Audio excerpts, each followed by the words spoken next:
Exams में कुछ mathematical questions आए हुए थे मैथमेटिक्स के, तो उनका सोल्यूशन हमने आज डिस्कस करना है कि उनको हमने सॉल्व कैसे करना है या उनका सोल्यूशन क्या है। क्वेश्चन नंबर 1 देखिए, which number can replace both the question mark. ऊपर नंबर आना था, वहाँ पे हमने लिख पाई मैं। क्वेश्चन को सॉल्व कैसे करना है, हमने इसको आपने क्या करना है, क्रॉस मल्टीप्लिकेशन करनी है। 2 को 50 से जब आप मल्टीप्लाई करेंगे तो आपके पास क्या आएगा, 100। ठीक है, 2 को जब हमने 2 को मल्टीप्लाई किया 50 के साथ तो हमारे पास आंसर आ गया 100। अब उसने कहा है कि हम इसको किस नंबर के साथ रिप्लेस कर सकते हैं, दोनों को। तो इसके जो MCQs थे वो इस तरीके से थे कि 5 था A, सेकंड जो था वो आपका 25 था, C जो आपका था वो 10 और D जो आपका था वो 100। अब हमने इनके अकॉर्डिंगली देखना है कि इसका राइट आंसर क्या बनता है। ठीक है, आप कहेंगे कि हमने सिंपली क्रॉस मल्टीप्लाई कर दिया तो इसका मतलब है 100 है तो इसका ये राइट आंसर बनेगा। तो इसका ये राइट आंसर नहीं बनता। क्यों? क्योंकि हमने रिप्लेस करना है और अब हमने क्या करना है, इसका हमने ले लेना है स्क्वायर रूट। ठीक है, जब भी आप 100 का स्क्वायर रूट लेंगे तो वो आपके पास आ जाएगा 10। तो यहाँ पे इसका राइट ऑप्शन 10 है। ठीक है, और अगर आपको लगता है कि इसका आंसर 100 है तो सिंपली इसको क्रॉस मल्टीप्लाई करेंगे तो हम जो है इसको 100 से रिप्लेस कर सकते हैं। ठीक है, या फिर आप इसको 10 से रिप्लेस कर सकते हैं। ठीक है, वो कैसे देखें, अगर आप यहाँ पे 10 लिखते हैं दोनों जगह पे तो फिर ही आप अगर क्रॉस मल्टीप्लाई करते हैं तो दोनों का 100 बनता है। 52 आर 100 और 10 10s आर 100। तो यहाँ पे 10 ही आंसर बनेगा, 100 आंसर इसका नहीं बनेगा। अब हमारा जो सेकंड क्वेश्चन है वो है, if you write down all the numbers from 1 to 100 how many times would you right 3। उसने कहा है कि जब आप 1 से 100 तक यानी 1 से 100 तक जब आप काउंटिंग लिखते हैं तो आप उसमें 3 जो है वो कितनी बार लिखते हैं। ठीक है, तो इसके जो ऑप्शंस थे वो था 18, 19, 20 और 21। तो मैं आपको लिख के दिखाती हूँ कि इसके अंदर हम जो है कितनी बार जो है वो यूज़ करते हैं। अब सबसे पहले तो आप देखें, हम लिखते हैं 3 के बाद हम लिखते हैं 13, फिर 23, फिर हम लिखते हैं 30 से 39 तक हम 9 बार जो है वो 3 यूज़ करते हैं। फिर उसके बाद 43, 53, 63, 73, 83, 93, यहाँ तक हम जो है वो 3 का यूज़ करते हैं जब हम 1 से 100 तक काउंटिंग करते हैं। मैं अब आपको लिख के दिखाती हूँ। अब यहाँ पे आप देखिए, हमने लिखा 3 से 100 तक जब हम काउंटिंग करते हैं तो हम 3 से देखेंगे कि कितनी बार हमने 3 यूज़ किया। 3, 13, 23, 30, 31, 31 से हमने 39 तक काउंट करना है तो वो हमारे वैसे ही 9 बन जाएंगे। उसके बाद 43, 53, 63, 73, 83 और 93, यहाँ तक अगर आप इन सबको काउंट करें तो हमारे पास जो है वो टोटल 19 टाइम्स। ठीक है, सी इसका राइट ऑप्शन होएगा। 19 बार हम जो है 3 को लिखते हैं जब हम 1 से 100 तक काउंटिंग करते हैं। तो सी इसका जो है वो राइट ऑप्शन होएगा। पेपर के अंदर क्वेश्चन नंबर 3 देखिए जो आया था। क्वेश्चन है, a history class has 12 boys and 18 girls. ठीक है, 12 उन्होंने कहा है लड़के हैं और 18 उन्होंने कहा है लड़कियां हैं इसके अंदर, लेकिन ये नहीं बताया कि एक क्लास के अंदर टोटल कितने मेंबर्स हैं या कितने स्टूडेंट्स हैं, ये नहीं बताया। आगे देखें, boys are what fraction of the class, कि बॉयज़ की जो है वो क्लास के अंदर क्या फ्रैक्शन है। मीन्स कि आपने टोटल स्ट्रेंथ पहले देखनी है कि कितनी है, फिर उसके लिहाज से आपने सिर्फ बॉयज़ की फ्रैक्शन बतानी है। सबसे पहले क्वेश्चन को अंडरस्टैंड करना बहुत ज़रूरी होता है। तो अब हमने क्या करना है, अब इसके अंदर ऑप्शंस ये वाले अवेलेबल थे। ठीक है, अब हमने क्या करना है, सबसे पहले हमने देखना है पूरी क्लास की स्ट्रेंथ कितनी है। बॉयज़ 12 है और 18 गर्ल्स हैं, तो हम इनको ऐड कर लेंगे। हम क्या करेंगे, 12 बॉयज़ हैं प्लस कर देंगे 18 गर्ल्स हैं, तो हमारे पास आंसर क्या आएगा, 30। ठीक है, अब 30 आएगा। अब हमने क्या करना है, हमने फाइंड करनी है फ्रैक्शन। तो फ्रैक्शन फाइंड करने के लिए हमने क्या करना है, अब हमारे पास ये क्या आ गया, ये टोटल क्लास के मेंबर्स आ गए हमारे पास के 30 थे, जिनके अंदर से 12 बॉयज़ हैं और 18 गर्ल्स हैं। अब उन्होंने गर्ल्स की तो बात ही नहीं की, अब उन्होंने पूछा है कि आपने जस्ट बॉयज़ की फ्रैक्शन बतानी है हमें, ठीक है। बॉयज़ की फ्रैक्शन उन्होंने पूछा है, तो बॉयज़ कितने हैं 12, हम 12 की फ्रैक्शन निकाल लेंगे टोटल क्लास 30 के साथ, ठीक है। 12 की जब हम फ्रैक्शन निकालेंगे तो ये हमारे पास आ जाएगी कैसे, 2/5, ठीक है। आप इसको कटिंग कर सकते हैं, ठीक है। 6 के टेबल पे भी कर सकते हैं, 6 2 ज़ार 12 और 6 5 ज़ार 30। तो 2/5 कहाँ पे आपका डी ऑप्शन है, सो डी आपने यहाँ पे चूज़ करना था। तो ये क्या है, ये बॉयज़ की क्या है, फ्रैक्शन है, जो हमने इस क्वेश्चन के अंदर फाइंड करनी थी। नेक्स्ट क्वेश्चन पे चलते हैं। नेक्स्ट क्वेश्चन हमारा 4 है। 4 क्वेश्चन में उन्होंने क्या पूछा था, 3/1000 written as a fraction is. इसको जब आपने फ्रैक्शन में लिखना है तो आपके पास क्या आना जो था, ए है हमारे पास 3, बी है हमारे पास 0.033, सी है 0.3 और डी है 0.003।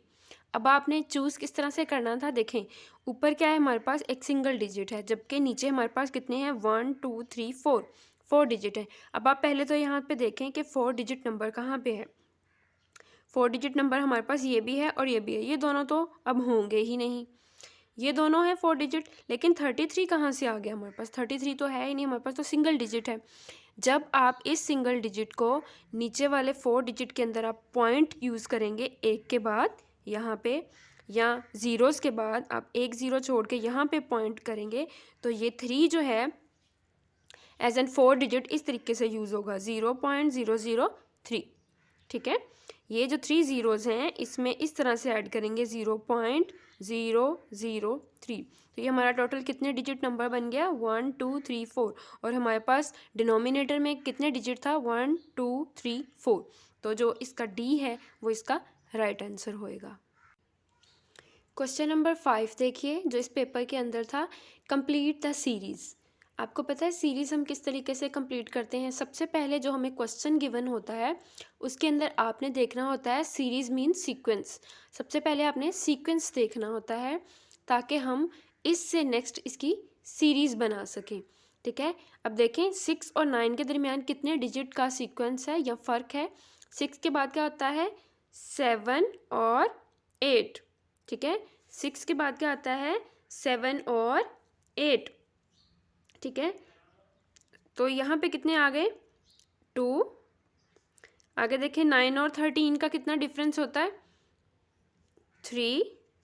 13 और 16 का कितना होता है 14 15 16, ठीक है। फिर 2 आ गया 2 3 2, फिर देखें कितना है 16 से 20 का कितना होता है 17 18 19, फिर 3 आ गया 2 3 2 3। क्या सीक्वेंस चल रहा है 2 3 2 3 का, ठीक है। यानी इनके दरमियान जो डिस्टेंस है ना वो कितना है 2 और 3 का डिस्टेंस आ रहा है। अब यहाँ पे अगर 2 है तो यहाँ पे भी कितना होना चाहिए, यहाँ पे अगर 3 है तो यहाँ पे फिर से कितना होना चाहिए 2 का, 21 22, यहाँ पे फिर 2 का सीक्वेंस आ गया। अब हमने आगे आंसर देखना है 23 के बाद वो कह रहा है ऐसी सीरीज़ बनाएं कि ये वाला सीक्वेंस बनता जाए।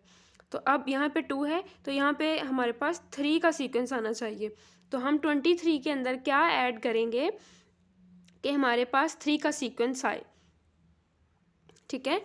तो ठीक है 23 से आगे आप काउंट करें, 23 से आगे क्या होता है 24 25 26, 26 के बाद आपके पास जो डिजिट आएगा वो 27 यानी 27 होता है।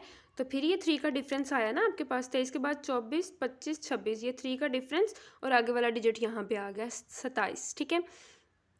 27 के बाद फिर आपके पास आना चाहिए सिर्फ 2 का डिफरेंस, क्योंकि 2 3 2 3 2 3 फिर 2 आना चाहिए, ठीक है। 3 के बाद फिर 2 का डिफरेंस कैसे आएगा 27 के बाद 28 और 29 डिफरेंस में आ गया, और आगे आ गया आपके पास 30 यहाँ पे डिजिट, ठीक है। 30 डिजिट आ गया यहाँ पे, तो आपके पास राइट आंसर क्या होएगा ये वाला, क्योंकि पहले आपके पास आपने डिजिट बनाया 27 और फिर आपने बनाया 30, ये दो आपने डिजिट बनाए किस सीक्वेंस के साथ 2 3 2 3 2 3 फिर 2 फिर आगे 3 का डिफरेंस आ जाएगा।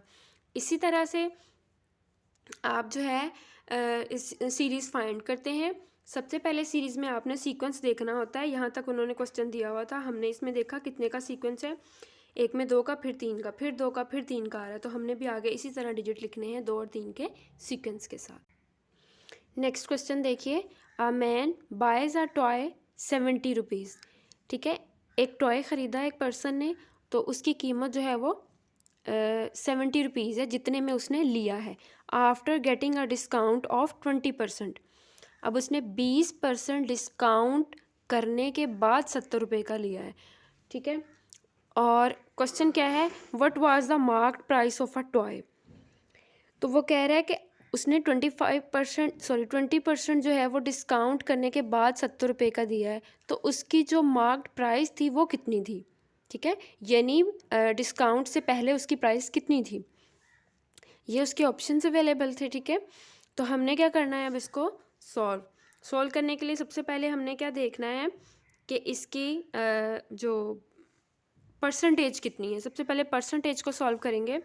20 को हमने क्या करना है, डिवाइड करना है 100 पे, ताकि हम इसकी परसेंटेज को ख़त्म कर सकें, और मल्टीप्लाई किससे करना है, 70 रुपीज़ से, क्योंकि इतने का हमने ये टॉय लिया है। हम क्या करेंगे, ये वाला ज़ीरो इससे कट गया, ये वाला ज़ीरो इससे कट गया, अब क्या बचा 2 और 7। 2 और 7 को जब आपस में मल्टीप्लाई करेंगे तो ये हमारे पास आ जाता है 14। ठीक है, 14 क्या है, ये उसने 14 रुपीज़ कम किए हैं मार्क्ड प्राइस के अंदर से, फिर जाके उसने 70 रुपये का ये दिया है।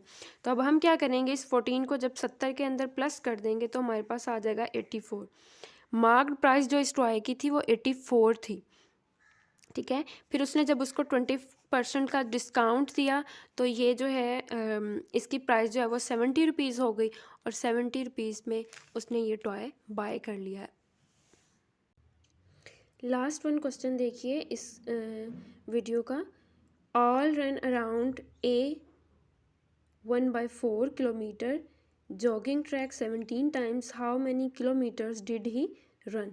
तो इसके ऑप्शंस कौन कौन से, इसके ऑप्शंस उन्होंने ये वाले गिवन किए हुए थे। अब हमने इसको करना है सॉल्व। ठीक है, अब देखें हम सपोज कर लेते हैं, अब देखें ऑप्शंस में हर जगह 4 तो मस्ट है चारों में, तो हम सपोज कर लेते हैं हमारे इस ए की वैल्यू जो है वो 4 है।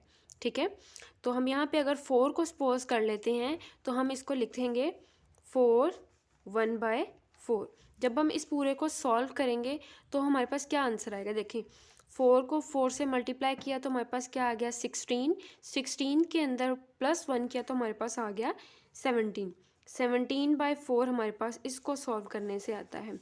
अब 17 को जब आप डिवाइड करेंगे 4 के ऊपर तो आपका जो आंसर आएगा जो है वो आपका आंसर आ जाएगा जो भी आपका रिक्वायर्ड होगा, लेकिन यहाँ पे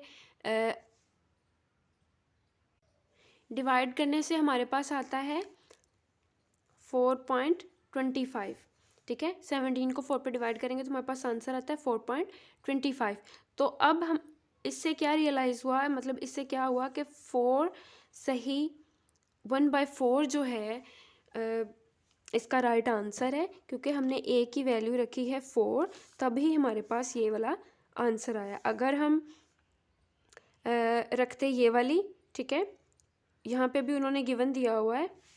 ठीक है, यहाँ पे अगर आप रखते तो ये 4 2 ज़ार 8, 8 + 1 कितना बनता है 9, और 9/2 की अगर आप डिवाइड करें तो वो नहीं आंसर आएगा। इसी तरह ये, तो इनका आंसर नहीं आएगा, 4 1/4 जो है आपका राइट आंसर आएगा, क्योंकि इसी को डिवाइड करने से 4.25 आपका आंसर बनता है, और जब हम इसको सॉल्व करते हैं तब भी हमारे पास 4.25 आंसर ही आता है। इन तीनों ऑप्शन में हमारे पास 4.25 आंसर नहीं आता।